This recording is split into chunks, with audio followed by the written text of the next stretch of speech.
திமுகவுடன் மறைமுக தொடர்பா? தாவேகா எம்எல்ஏ கனிமொழி சந்தோஷுக்கு குறிவைக்கப்பட்ட பின்னணி. கனிமொழி சந்தோஷ் எம்எல்ஏ இணையத்தில் குறிவைக்கப்பட்ட காரணம் கசிந்துள்ளது. கடந்த 2026 சட்டமன்ற தேர்தலில் தமிழகத்தில் ஆட்சி மாற்றம் ஏற்பட்டது. விஜயின் தலைமையிலான தமிழக வெற்றிக் கழகம் மக்களின் பெருவாரியான வாக்குகளை பெற்று கம்யூனிஸ்ட், விடுதலை சிறுத்தைகள், காங்கிரஸ் போன்ற கட்சிகளை கூட்டணியில் இணைத்துக் கொண்டு ஆட்சியை பிடித்துள்ளது. ஆட்சியை பிடித்ததிலிருந்து முதலமைச்சர் விஜய் பம்பரமாக சுழன்று வருகிறார். 717 டாஸ்மாக் கடைகள் மூடப்பட்டது. பெண்கள் பாதுகாப்பிற்கு சிங்கப்பெண்கள் மகளிர் காவல் படையை நியமித்தது. மேலும் தொழில்துறையினரை வரவழைத்து பார்ப்பது, அரசு அலுவலகத்திற்கு நேரத்திற்கு வருவது, தினமும் தவறாமல் தலைமை செயலகம் வந்து அன்றாட பணிகளை கவனிப்பது, அமைச்சர்களை நியமித்து அவர்கள் சரிவர வேலை செய்கிறார்களா என பார்ப்பது என பல வேலைகளை விஜய் தலைமையிலான அரசாங்கம் செய்து வருகிறது.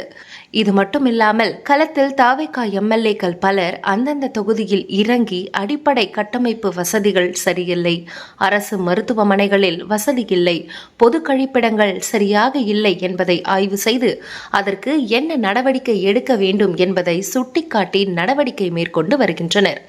இது ஒரு புறம் இருக்க, மறுபுறம் ஆட்சியை தாவேகாவிடம் இழந்த திமுகவோ மிகுந்த வருத்தத்தில் மட்டுமில்லாமல் கோபத்திலும் இருக்கிறது.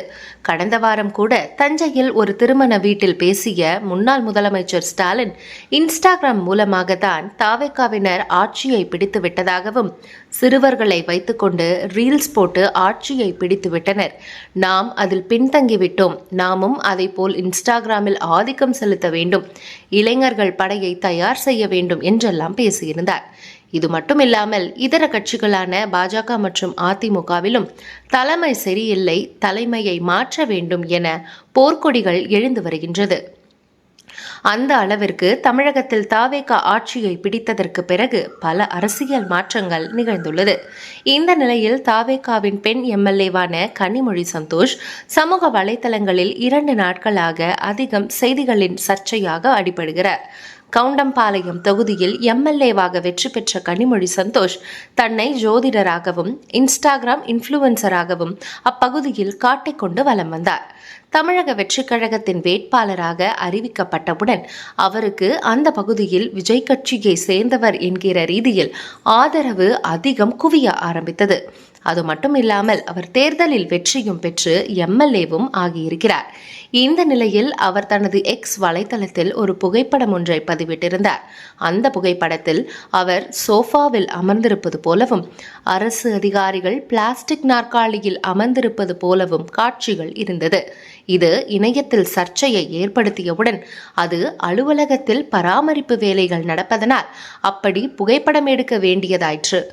உண்மைக்கும் இதற்கும் சம்பந்தம் எதுவும் இல்லை, இது தப்பாக ஏதும் நினைக்க வேண்டாம் என்பது போன்ற கிட்டத்தட்ட மன்னிப்பு கேட்பது போன்ற ரீதியில் ஒரு வீடியோவையும் வெளியிட்டிருந்தார் கனிமொழி சந்தோஷ். இந்த நிலையில் கனிமொழி சந்தோஷ் அவர்களின் மற்றொரு புகைப்படம் இணையத்தில் வைரலாகி வருகிறது. திமுக முன்னாள் அமைச்சர் தங்கம் தென்னரசுவை சந்தித்து புத்தகம் ஒன்றை பரிசளிப்பது போன்ற கனிமொழி சந்தோஷின் புகைப்படம் ஒன்று தீயாக பரவி வருகிறது.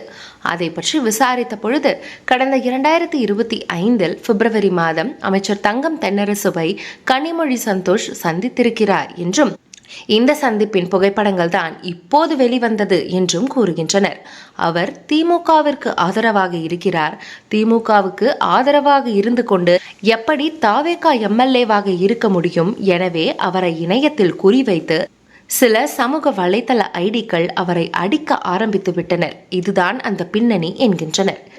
விரைவில் இது குறித்து கனிமொழி சந்தோஷ் விளக்கமளிப்பார் எனவும் எதிர்பார்க்கப்படுகிறது. இதை பற்றி உங்களுடைய கருத்து என்ன அப்படின்றத கமெண்ட்ல சொல்லுங்க. இது போன்ற இன்ட்ரெஸ்டிங்கான வீடியோக்களை தொடர்ந்து பார்க்க ஸ்கிரீன் டிஎன் சேனலை ஃபாலோ பண்ணுங்க.